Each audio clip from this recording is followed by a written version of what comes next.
Okay, the recording has started. This is the audit committee to review the fiscal year 2023 results for the fiscal 2023 audit.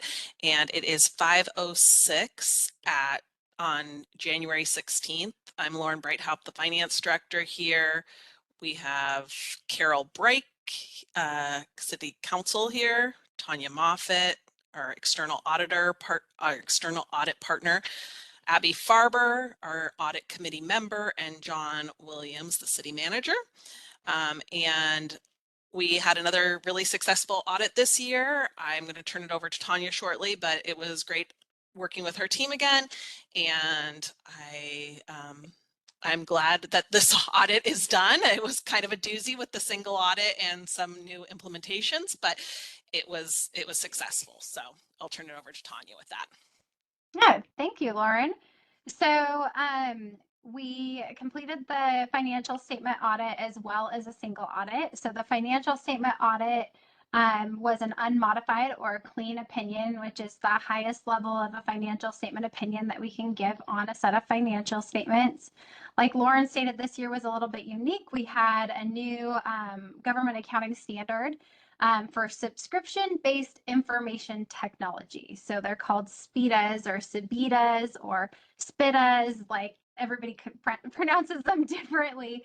But essentially what it is the city had to record assets for those subscriptions that were over a year, and then a liability as well for the term that the city plans on being in that contract. So like if the contract's a 3-year contract, but you think you're going to keep renewing it, then you do it for like 6 years or 9 years. And so it's one of those ones that's really difficult to implement because a lot of these subscriptions, you know, the city just gets a bill once a year for the invoice.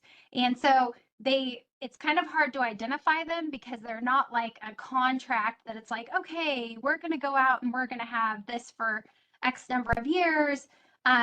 There may have been contracts originally with some of them, but like it's just really difficult to identify them and then trying to figure out how long they are because the terms are not on those invoices. And so it definitely took everybody a little bit longer to implement than I think all of us anticipated. We thought we did leases last year. It's very similar. Yes. Sorry, I just wanted to ask, in terms of that, do you have to depreciate those assets? You amortize them. Mm-hmm.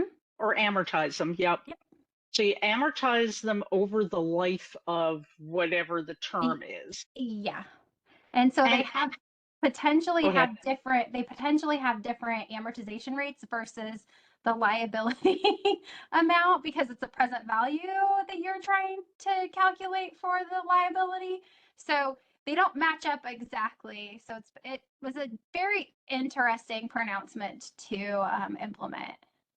Wow. And was this only for municipal type this pronouncement? Not just asking in case I kind of start doing one of the reasons I retired. Good move. I saw all these pronouncements coming down the pike. I was just looking yesterday, and there's another one out. We're at 102 now. So it's been quite the career. I think like Lauren and I got out of school pretty close to the same time, and we were working on implementing like 34. I'm a little bit older, but like pretty close to that time frame. So we were at 34. We're now at 102. And that's basically a 21-year span for me that we've had that many new pronouncements and implementations and things. So, yeah. And then thank you for that answer. And then we also, as a firm, we implemented new software. So that also took us longer on the other side because we switched our audit methodology. So we went from CCH, which is one product, to Thomson Reuters.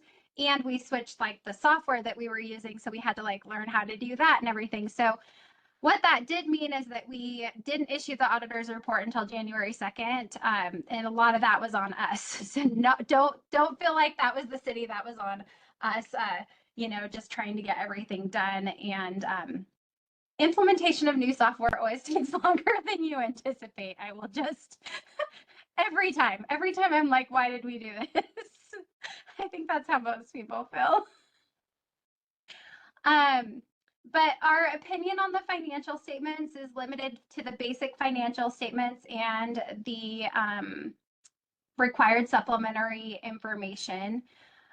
We applied limited procedure. I'm sorry. It is to the basic financial statements and the supplementary information, so the budget to actual, as well as in the required supplementary information, the budget to actual statements. We apply limited procedures to the management discussion and analysis, as well as the OPEB schedules and the pension schedules that are under required supplementary information because they're 10-year schedules. And then the introductory section and the other financial schedules and the statistical section have not been audited by us. So this year we did perform a single audit because the city expended over $750,000 of federal expenditures.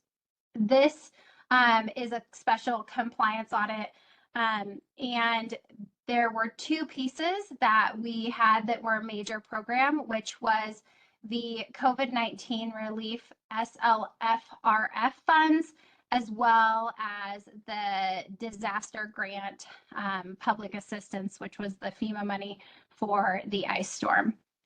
So in total, that was it was basically 7.6 million because it was $7,599,954.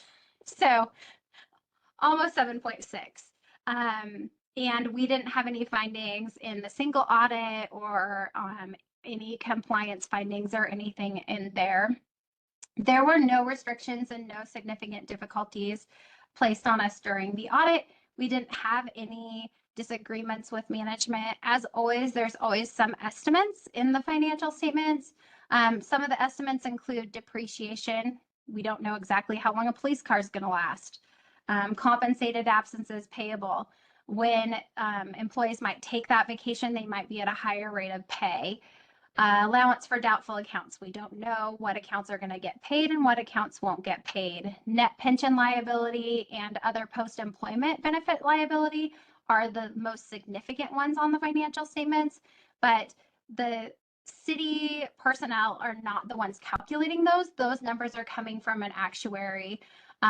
The largest pieces of them are coming from the state actuary for the state of Oregon PERS. So although they're estimates, they're coming from an external source, so it makes it a little bit, I don't want to say more reliable because I don't know that those numbers are reliable, but that's where they're coming from. There were no material misstatements noted during the audit.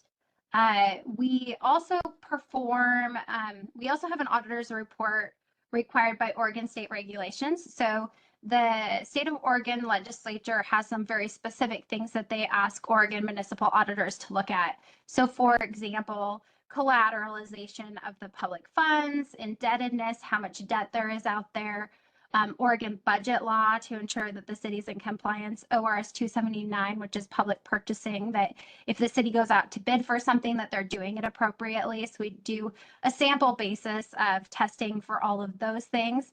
And a list of those items can be found on page 129 or in the PDF of it's page 139. And we didn't have any findings on those as well, no compliance findings on any of those things. So overall, it was a great audit.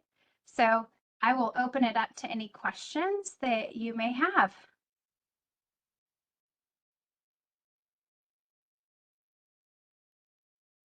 It's Abby again. I'll just ask, first of all, kudos to Lauren and her team doing just a great job. It's pretty rare that you see an audit without any findings.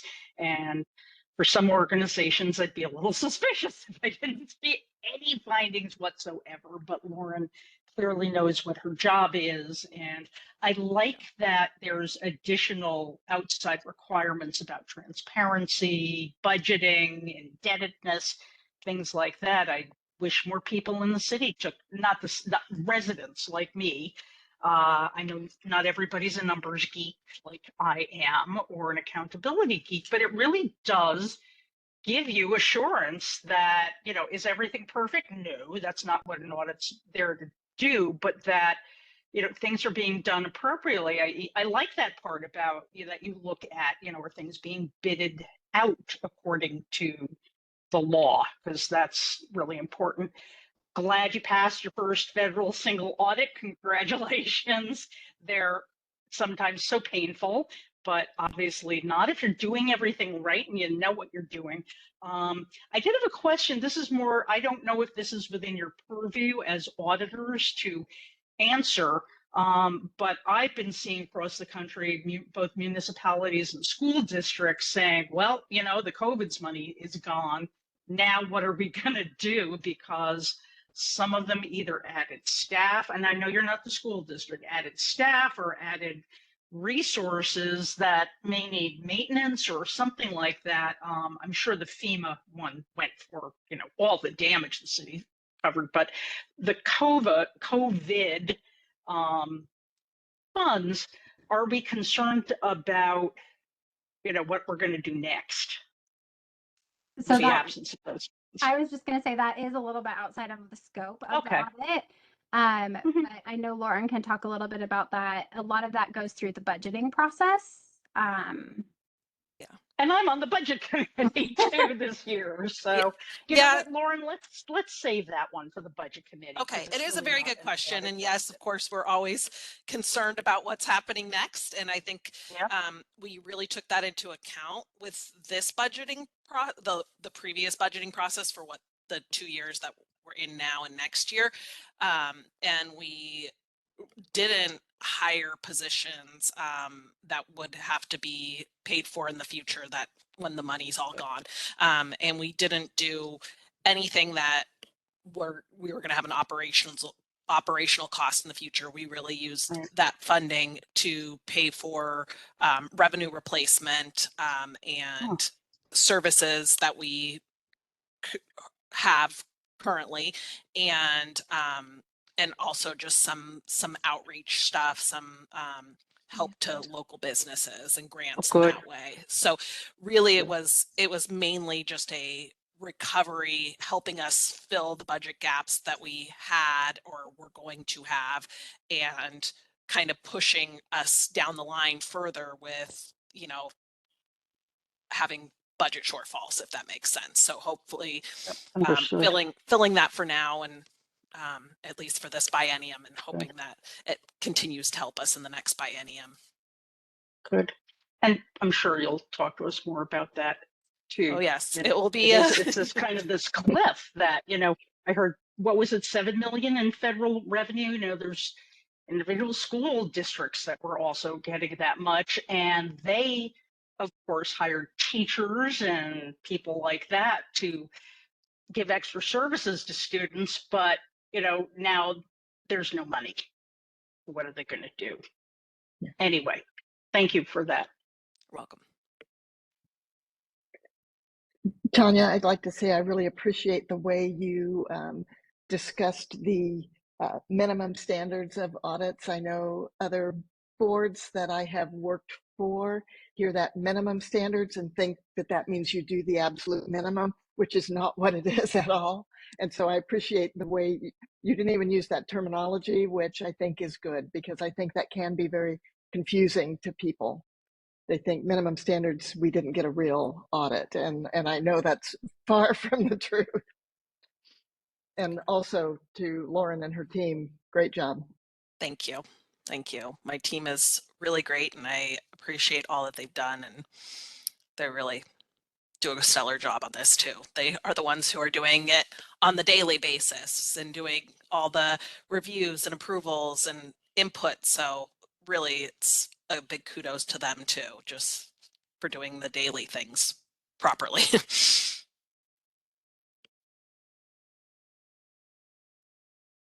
Are there any other questions? And again, as I mentioned every year, prior to us having to record these meetings, it was that John and I would walk out of the room or leave the meeting and let you ask questions to Tanya, obviously with it being a public meeting and it being something that's going to be on the website tomorrow.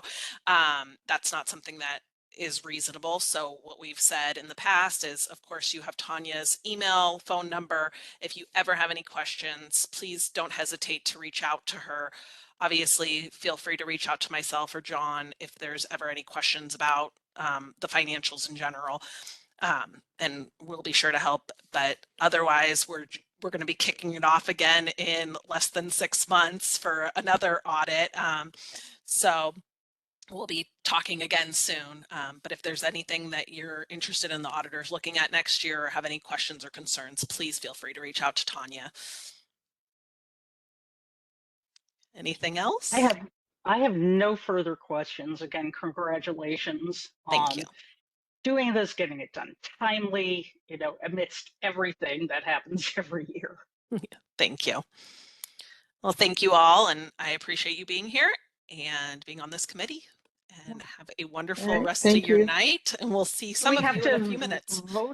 Do we have to vote to accept, or no, we don't do that? There's no voting to accept. I mean, at this point, it's posted, it's sent to the Secretary of State, it's filed. There's not much anything that needs to be done at this point, but thank you. Appreciate it. Yeah. Okay, with that, the meeting is adjourned at 5:22 p.m. Thank you. Thank you. Take care, everybody. John, Bye. Good seeing you, Tanya. Good to see you too.